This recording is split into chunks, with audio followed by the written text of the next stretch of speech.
James, you're going to be riding your first Cape Epic, but also juggling this multi-stage racing with your Olympic dream. I believe you're gunning for one of just 2 spots for the South African team later this year. How are you managing that? At this stage, it's looking like we will have 2 slots, and the selection races are intermixed with preparation for the Cape Epic. So, at Rio we race short course, 90 minutes lap racing, whereas at the Cape Epic it's 8 days of pretty much 5 hours a day of flat out, well, not as flat out as a 90-minute event because of the nature of the intensity, but it's a difficult juggling act. I'm definitely a bit in the deep end at the Cape Epic. That multi-day kind of compounded fatigue is something new for me, but luckily I have a teammate in Ariana who can give me the advice and the necessary recovery techniques in between, for not only between stages but in the weeks and months afterwards, to prepare for the Olympics, which are in August, as opposed to the Epic, which is in March. So what kind of advice have you received from Ariana and the likes? Well, there's multiple different, I suppose, areas that you have to focus on, and one of them is nutrition, training, whether you're doing the right amount of quantity to match the demands of the event. I think, the demands of the 2 events are completely different, but at the same time, the spacing with 5 months in between the 2 really helps with switching from almost being a diesel engine to a bit more of a petrol engine later on in the year. Your first Epic this year, let's just say hypothetically that you win it.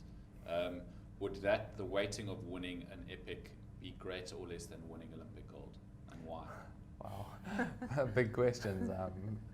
I would say, they say at the Cape Epic you need at least a year of experience before you even in for a podium shot. So we're wild cards, I guess, this year. I'm riding with quite an exciting young partner called Howard Gratz, American US national champ, who's done very well at Marathon Worlds, which is generally a good grade for how you're going to go at the Epic. To compare the 2 at this stage of my career seems a bit hypothetical, as you say, but I'm looking forward to giving it everything without any pressure. And I think if I look at my career, that's where I've done best, where you take things seriously but you hold it lightly. It's important, but we realize we are outside hopes, especially for the overall. We'll be looking to make more of a dent on certain stages, particularly the opening prologue around UCT.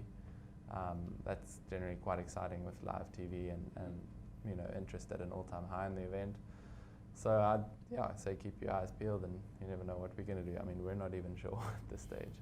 And looking ahead to the Olympics, just explain the sort of the format.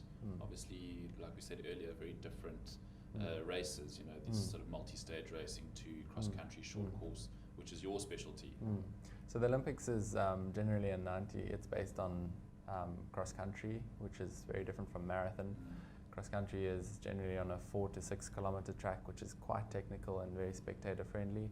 So you can stay in one part and watch most of the race happen around you, almost like an extended BMX track, which you do laps of, and a lap generally is between 11 and sort of 19 minutes, depending on the course and where you are in the world. The total time is about, as I've said, 90 minutes, and it's really exciting because you almost line up Formula 1 style. So that race for the whole shot and the first single track is always super chaotic. If you can't win the race there, but you certainly can lose it, and there's always adrenaline and nerves and everything at an all-time high, and it creates for super high spectator value, where in a marathon race generally guys will take it a little easier out the start, and then sort of ramp it up towards the end after 3 or 4 hours when you're sort of in the middle of the nowhere and heading back to the start-finish area, where in a cross-country race you'll come through the start-finish area and get literally second-per-second splits. And you can see the guys up the road. It's very much like Formula 1 compared to Dakar Rally. It's 2 different versions of the same beautiful sport.